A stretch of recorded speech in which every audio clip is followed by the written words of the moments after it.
हमारा first lecture है Indian contract act का। तो हम स्टार्ट करते हैं और ये इंट्रोडक्शन लेक्चर, इसमें इंट्रोडक्शन और बेसिक फैक्ट्स जानेंगे about Indian contract Act 1872। Indian contract act came into force on 1 सितंबर 1872। इसका जो इन्फोर्समेंट डेट है वो है 1 सितंबर 1872। It is largely molded on the principle of contract established by courts of common law and equity। ये जो का basic principle कहाँ से आया? कॉमन लॉ और इक्विटी से आया। और जो इंडियन कॉन्ट्रैक्ट एक्ट है ये हमें ब्रिटिशर्स ने दिया है, ये ब्रिटिश टाइम का है। Law of contract create right and duties between the parties. जो लॉ ऑफ कॉन्ट्रैक्ट वो क्रिएट करता है rights and duties between the parties, दो पार्टीज के बीच में क्रिएट करता है। According to Anderson, the law of contract does not lay down rights and duties which the law will enforce. It consists of limiting principle within which the party may create right and duties for themselves। इसमें ये बोला गया है कि right और duty तो करता ही है जो कि लॉ इन्फोर्स करेगा, लेकिन प्रिंसिपल भी लिमिट करता है। इसका बहुत अच्छा एग्जांपल हम देख सकते हैं जैसे कि माइनर। इसमें ये बोला गया है कि एक माइनर है वो कॉन्ट्रैक्ट में एंटर नहीं कर सकता है। Exhaustive code containing entire law of contract। The preamble of the act clearly states that it is to define and amend certain part of law relating to contracts। ये ऐसा इसलिए है क्योंकि कुछ कॉन्ट्रैक्ट हैं जो कि डिफरेंट स्पेसिफिक एक्ट्स के थ्रू डील किए जाते हैं, जैसे कि transfer of property act, partnership act, specific relief act. और इसको इसलिए भी बोला गया कि क्योंकि कई रेमेडीज इसमें नहीं है जिसको हमको रेमेडी लेने के स्पेसिफिक रिलीफ एक्ट में जाना पड़ता है, तो इसीलिए ये अपने आप में एग्जॉस्टिव नहीं है।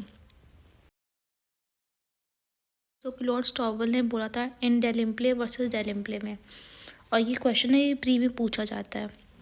Contract is not a game of joke in ideal R. ये क्वेश्चन बहुत बार प्री में पूछा गया है।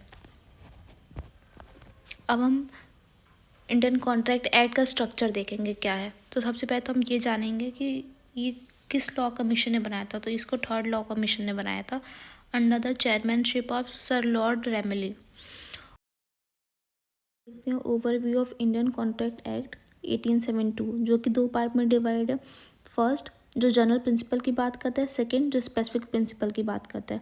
जो जनरल प्रिंसिपल है वो दिया है चैप्टर 1 से लेके चैप्टर 6 तक, जो कि आता है सेक्शन 1 से लेके 75 तक। फिर सेकेंड पार्ट है जो स्पेसिफिक कॉन्ट्रैक्ट की बात करता है, जो कि दिया है सेक्शन 7 से लेके 9 तक, जो दिया है सेक्शन 76 से लेके 266 तक। तो हम पहले जनरल प्रिंसिपल्स की बात करेंगे। तो सबसे पहले तो है कि प्रिलिमिनरी दिया हुआ है सेक्शन 1 एंड 2। हमारा चैप्टर 1 स्टार्ट होता है सेक्शन 3 से लेकर सेक्शन 9 तक, जिसमें बात की गई कम्युनिकेशन, एक्सेप्टेंस एंड रिवोकेशन। फिर हम देखेंगे चैप्टर 2 जिसमें बात की गई contract, voidable contract and word agreement, जो कि दिया गया सेक्शन 10 से लेकर सेक्शन 30 तक। फिर हम देखेंगे चैप्टर 3 जिसमें दिया गया है कॉन्टिजेंट कॉन्ट्रैक्ट की बात की गई है, जो कि दिया गया सेक्शन 31 से लेकर 36 तक। फिर हम देखेंगे चैप्टर 4 जिसमें बात की परफॉर्मेंस ऑफ कॉन्ट्रैक्ट, जो कि दिया गया सेक्शन 37 से लेकर 67 तक। फिर हम बात करेंगे चैप्टर 5 की, जो कि क्वाजी कॉन्ट्रैक्ट की बात करता है, जो कि दिया गया 68 से लेके 72 तक। फिर हम देखेंगे ब्रीच ऑफ कॉन्ट्रैक्ट के बारे में, जो कि दिया गया चैप्टर 6 में सेक्शन 73 से लेके 74। ओके, उसके बाद हम बात करेंगे स्पेसिफिक कॉन्ट्रैक्ट की, जो कि दिया गया चैप्टर 7 से लेके चैप्टर 9 तक, सेक्शन 76 से लेके 266 तक इसके बारे में बात की गई है। सबसे पहले चैप्टर है चैप्टर 7, जो कि सेल्स ऑफ गुड की बात करता है, जो कि दिया गया 76 से लेके 123 तक। लेकिन ये हमें नहीं पढ़ना है क्योंकि रिपील हो चुका है, जैसे कि मैं आपको पहले भी बता चुकी हूँ। और ये एक अलग एक्ट बना दिया गया था 1930 में। उसके तो बात करते हैं इंडेमनिटी एंड गारंटी की, जो कि दिया गया चैप्टर 8 में सेक्शन 124 टू 147।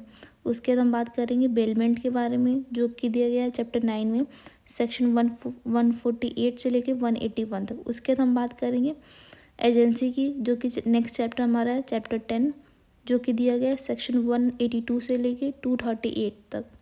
उसके बाद फिर ये लास्ट चैप्टर है पार्टनरशिप, ये 11 चैप्टर हमारा जिसको जो दिया गया है सेक्शन 239 से लेके 266।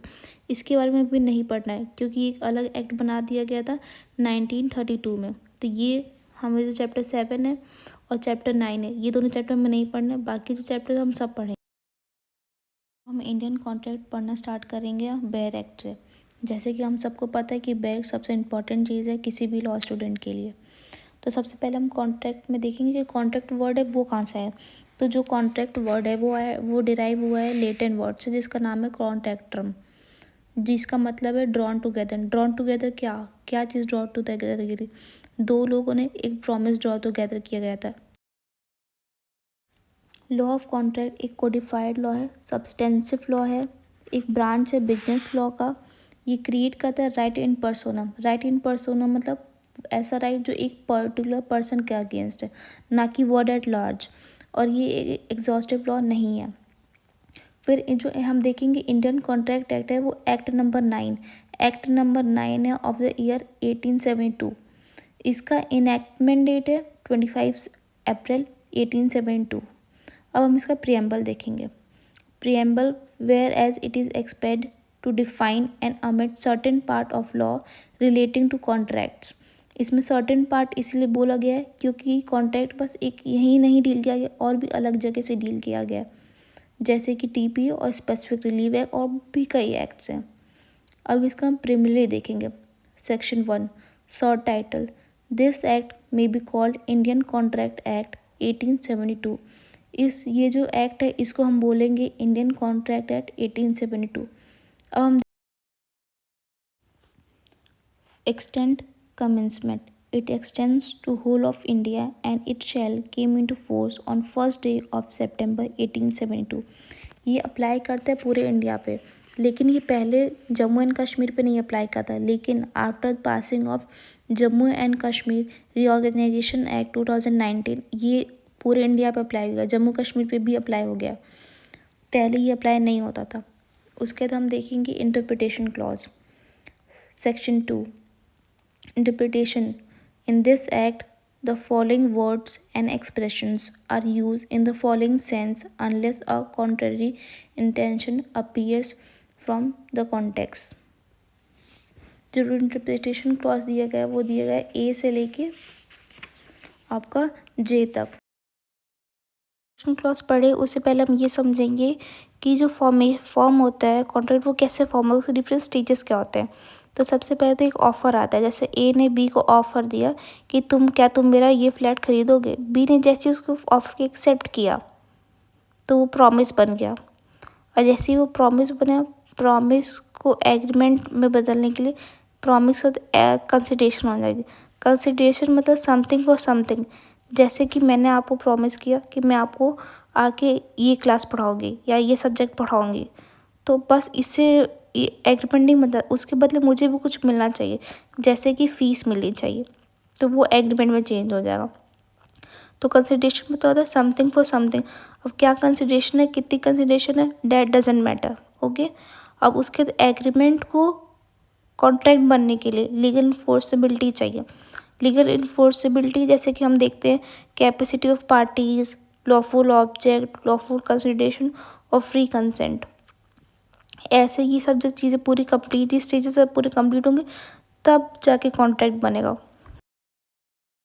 इंटरप्रिटेशन क्लॉज सेक्शन 2 पूरा ख़त्म कर देंगे, और नेक्स्ट क्लास में मैं आपको स्टेजेस जो है उनका फ्लो चार्ट बना के दे दूँगी, जिससे आपको ईजी रहेगा रिवाइज करने में।